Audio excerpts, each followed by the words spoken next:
This is a lot of work, it really is. I think that someone has to understand just how much work it is. It's the hardest job I've ever had in my life, and I've done some hard ones. The geotrichum is what grows in first, and it has...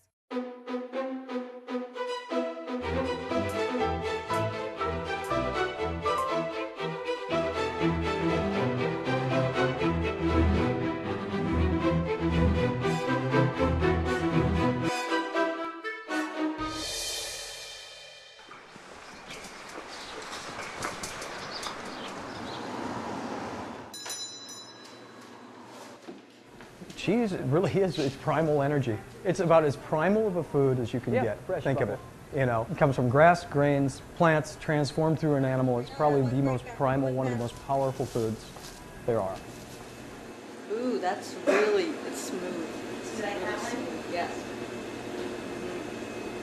All right, I have to get a quarter pound.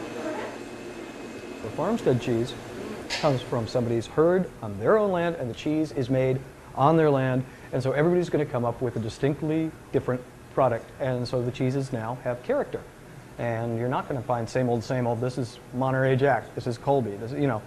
And so every farm is turning out really unique products, and you can tell just by the taste of it. With every cheese, pretty much every cheese has a story attached to it, and it's really nice when you know the farmer and you can give a little background, insight into that. Watch out, Bobo!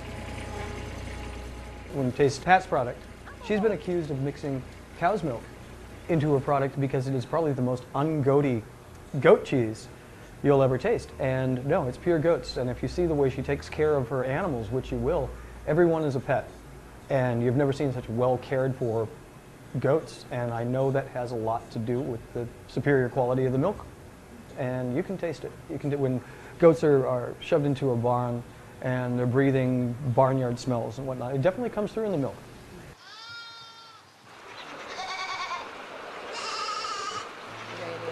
I swung by there and just dropped off a few cheeses to him. And at that point, he thought that maybe goat cheeses were not too much of what he wanted, because he said that they were too flinty, meaning too dry. And when he tried them, though, it just completely won him over. They're friends at this point, you know, they're not just, you know, my contact in Portland that I sell cheese to, they're friends. And pretty much that's kind of the way it gets anyway. Actually, Fuzel and Susie are sisters. Their mother was April. Oh, hungry babies already. I really enjoy the animals. All of the goats are named. We have Flutterby and Kazoo are the oldest, and then we have Bijou, Minerva, who lost Dragonfly last year. We have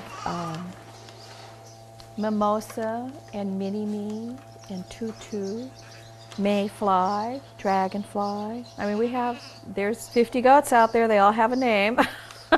But yeah, they all have their names, and each year, you know, we have to go through and figure out what we're going to name the kids. Like all those little brats out there on the rocks right now, they're out there having fun. It's a trial and error process. Mostly, you know, you just have to really pay attention to detail, and you have to have really good milk. What makes really good cheese is really good milk. And that's the bottom line. And how do you get really good milk? You take really good care of your animals, and you make sure your milk is clean. You really want to have just perfect conditions. You want to have lots of airflow, and you want to have clean animals and clean bedding and clean milk.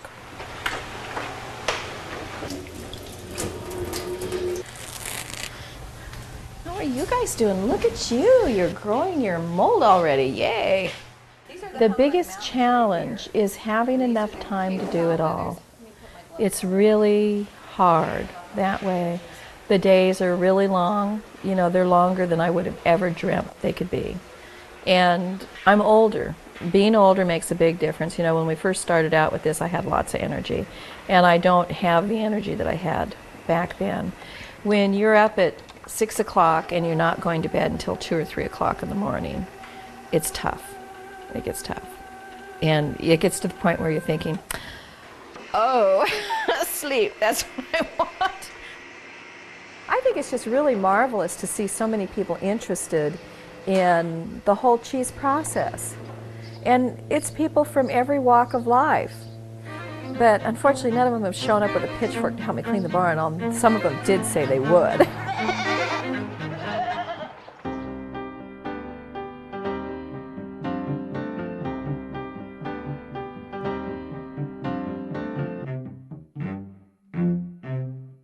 it grows on the outside and it starts setting up probably within about 3 days of having it in the forms, and then it dries down some and then it ripens. You can see the ring here where it's distinctly ripened.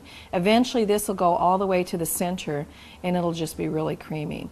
With the Siletz River drums, oftentimes those are just so creamy once they're ripe that you just cut the top off and then you can spoon it out and it's like, oh my God, it's good. It's got just the real thin layer of ash and the real thin layer of the mold growing in so far. Every time somebody tries the cheese and their face lights up, it's just so rewarding. I mean, it's just like, wow, you know, wow. We gotta wait to find some really red ones. Did you find one? Good job. We are picking strawberries for fruit kebabs for Father's Day, so we decided to get some fresh berries. Put those in the bucket. I don't really like berry picking when I'm pregnant, but otherwise it's not so bad because picking strawberries goes pretty quick. But I do enjoy the strawberry jam the rest of the year. All right, we're getting some good ones, Jake. I like strawberries. Shake off the excess. And that's how we got started with this thing, was the competition kind of made it people curious about what we were doing, and they wanted to get a taste of it, and they wanted to know if we could do it in mass quantities and stuff. So it just kind of just snowballed from there.